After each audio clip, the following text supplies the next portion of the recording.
Voici ce qui est écrit dans la Bible. Si quelqu'un ne sait pas diriger sa propre maison, comment prendra-t-il soin de l'Église de Dieu?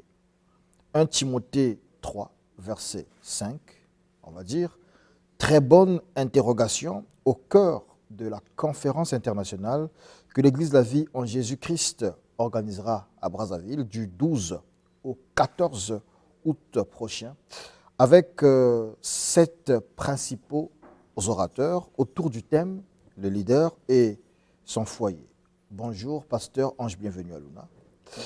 La question qu'on peut se poser avant tout, c'est celle de savoir, est-ce que l'Église aujourd'hui appartient-elle encore à Dieu? Oui, l'Église appartient à Dieu puisque Christ est le patron de cette Église et jusqu'à aujourd'hui, Christ demeure le patron de l'Église. Théoriquement, dans les faits, les églises appartiennent généralement aux pasteurs et ce qu'on appelle peuple de Dieu appartiennent aussi aux pasteurs. Non, monsieur Diaz, rien n'a changé.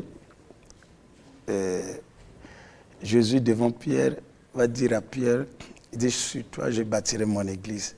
Il dit mon église. Donc aujourd'hui, cette église appartient à Jésus-Christ. Maintenant, il y a une particularité. Le pasteur, Jésus lui a confié la mission de paître ses brebis. Et le pasteur est le gardien de ses âmes. Donc nous sommes les gardiens des âmes que le Seigneur nous a. Nous sommes la sentinelle. D'accord. Alors, vous êtes les gardiens des âmes que l'Éternel vous a confiées. Et vous êtes justement des leaders. Est-ce que l'Église de la vie en Jésus-Christ, ou son visionnaire, le pasteur Ange, bienvenue à Luna, a fait le constat selon lequel les leaders ont du mal à gérer leur foyer? Alors, d'abord, c'est un point que... Ici, lorsqu'on parle de foyer, on parle de la maison. Oui, quand on parle de ça, c'est la demeure familiale. Il y a le père, la maman, les enfants, et ainsi de suite. Alors, quand Dieu pose cette question, sachez-le que, monsieur le journaliste, il n'y a pas une institution que le diable combat plus que le foyer. Parce que la Bible dit, nous sommes dans le livre de Psaume, la Bible dit, Dieu donne une famille à ceux qui étaient abandonnés. Donc nous comprenons que même la famille que Dieu donne, c'est une solution à ceux qui lui appartiennent. Parce que c'est au sein de la famille, Dieu a fait sortir Diaz. C'est au sein de la famille, Dieu a fait sortir les chefs d'État. C'est au sein de la famille que Dieu a fait sortir des hommes de l'Église. Donc, alors, maintenant, le diable cible beaucoup de foyers. Et vous comprenez que au moment que je parle, il y a des problèmes même dans les foyers des chefs d'État. Il y a des problèmes dans les foyers des médecins. Il y a même des problèmes dans les foyers des pasteurs, des journalistes. Tout ça, c'est toujours le diable qui est à l'origine de ça? Bon, les responsabilités sont partagées. D'abord, si un foyer, on ne confie pas le foyer au Seigneur, c'est difficile que le diable soit absent dans ce foyer. Parce que le foyer, c'est Dieu qui a institué le mariage. Donc nous sommes appelés à confier la tâche, notre foyer, notre maison entre les mains de notre Seigneur. Parce que la Bible dit que si l'Éternel bénit, ceux qui bénissent en vain. Si l'Éternel le protège, ceux qui protègent en vain. Dans le foyer, il y a une relation entre le père et les enfants. Il y a une relation entre le père, l'époux et son épouse. Dans le foyer, il se passe beaucoup de choses. Maintenant, même si l'homme est le chef de la femme, mais la protection du foyer émane de notre Seigneur. Donc, il y a de ces choses où le Seigneur est le responsable, c'est le Seigneur qui assure la protection, c'est le Seigneur qui protège. Maintenant, il y a une autre dimension. L'homme aussi a une responsabilité envers son épouse. L'homme a une responsabilité dans l'éducation des enfants. Donc ici, les responsabilités sont partagées. Alors c'est là même le verset que vous venez de lire. Si quelqu'un ne sait pas, donc ici, la Bible parle de nous, les hommes de Dieu. Mais on peut élargir. Si quelqu'un ne sait pas diriger sa maison, est-ce qu'il peut diriger le bataillon, un bataillon? Est-ce que si quelqu'un ne sait pas diriger sa propre maison, peut diriger une administration? Nous comprenons que pour nous, les hommes de Dieu, par exemple, le premier ministre, le premier ministère, c'est d'abord ton foyer. D'accord. Mais Jésus aussi dit quelque part dans la Bible, hein, faites ce que je fais. Non, faites ce que je vous dis de faire, mais ne faites pas ce que je fais. Non, il n'y a pas un verset qui dit. Monsieur Diaz, là, vous inventez, c'est grave. Il faut respecter la parole de Dieu. Non, mais ça, c'est du blasphème. Il y a une phraséologie comme ça, en fait. C'est-à-dire que nous suivons Jésus, mais on n'est pas obligé de faire comme lui il fait. Ça c'est les hommes qui raisonnent. Il y a de ces choses où on parle et ce n'est pas biblique. C'est-à-dire les gens se sont habitués. Jésus n'a jamais dit ça. Il n'a jamais dit ça. Oui. Ok, il n'y a pas de problème. En parlant justement de cette conférence, puisqu'on voit les images défiler, de cette conférence du 12 août prochain, on peut dire que ce n'est pas une première parce que vous avez déjà eu à organiser une conférence donc, sur le leader et son foyer. Et quel a été le bilan de cette première conférence sur ce thème-là? Et aujourd'hui, quelles sont vos attentes sur le même thème, puisque vous revenez là-dessus? Ok.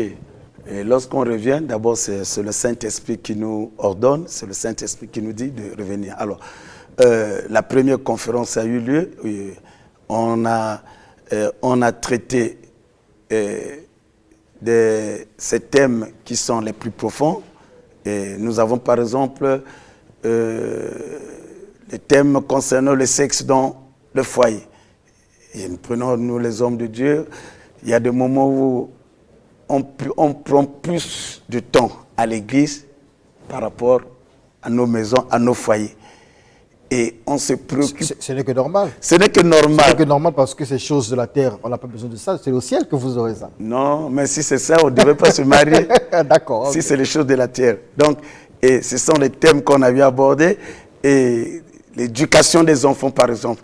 Et il nous arrive vraiment de s'investir totalement dans la maison de Dieu, prendre soin des brebis. Mais les premières brebis, ce sont d'abord les enfants. Donc, on a tendance à négliger nos enfants.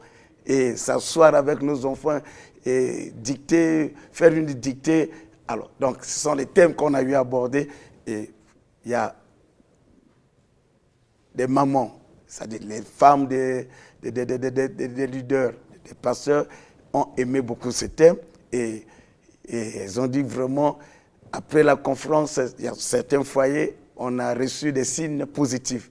Donc, maintenant, ce que nous attendons pour cette édition, que le Seigneur puisse faire encore plus et que les objectifs soient atteints parce que il y a des foyers, parce que il y a des foyers qui n'existent que de nom. À cause des enfants, le mariage est retenu à cause des enfants. Il y a des foyers. Est-ce que c'est une mauvaise chose que le mariage soit retenu à cause des enfants seulement? Mais c'est une mauvaise chose parce qu'avant que les enfants soient là, il y a d'abord l'homme et la femme. Les enfants, c'est la conséquence de cette union. Donc, si maintenant, cet amour, cette affection, c'est-à-dire, madame demeure dans la maison parce qu'elle voit ses enfants, en ce net moment, il n'y a plus de mariage. Il n'y a plus d'amour. Parce que pour qu'il y ait mariage, il faut qu'il y ait d'abord amour. Ok. Donc, il y a de ce foyer comme ça. Il y a de ce foyer où... Alors, donc, l'attente de cette édition, que le Seigneur puisse appuyer les thèmes, les sous-thèmes et les thèmes qui ont été choisis. Ça se passe le 12, mais c'est où? Ça se passe au niveau du quartier général de la vie en Jésus-Christ. Et tout juste sur Viaduc, quand vous arrivez, là où se mettent les policiers après le stade Nicole Oba, en allant vers Kintélé, Et là où se mettent les policiers, vous dépassez les policiers au moins à 15 mètres. À droite, vous allez voir une pancarte. Il y a un arrêt de bus, je pense. Il y a un arrêt, c'est le tout dernier arrêt de bus. D'accord. Ok, donc tout juste à droite, il y a une pancarte où c'est mentionné l'église, l'avion Jésus-Christ, et vous allez percevoir. Tout est fait près là-bas? Vraiment, on est en train de se battre pour ça. D'accord. Il y a combien d'hommes de Dieu qui viendront d'ailleurs, qui ne sont pas du Congo? Oui, nous avons le pasteur Franco qui revient de la France.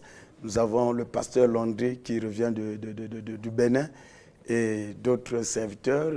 Il y a le révérend Onina Physique qui est mon père spirituel. Il y a le révérend Gustave Abenzé. Et il y a le prophète Ngakawan qui est votre fils spirituel. Oui, le prophète Ngakawan. Donc il y aura votre père et puis votre fils. Justement. Donc il y a le père, il y a le petit-fils. Et vous-même, vous êtes le Saint-Esprit? Pardon? Vous-même, vous êtes le Saint-Esprit. Si vous avez le Père, vous avez le Fils, vous, c'est le Saint-Esprit.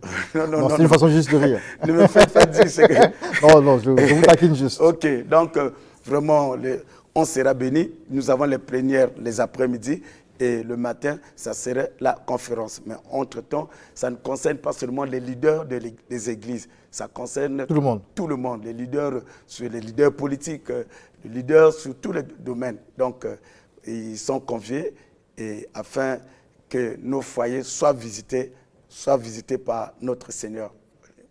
Merci beaucoup, Pasteur Ange. Bienvenue à Luna. Tout de suite, jingle, question-réponse et nous revenons juste après. Mon téléphone.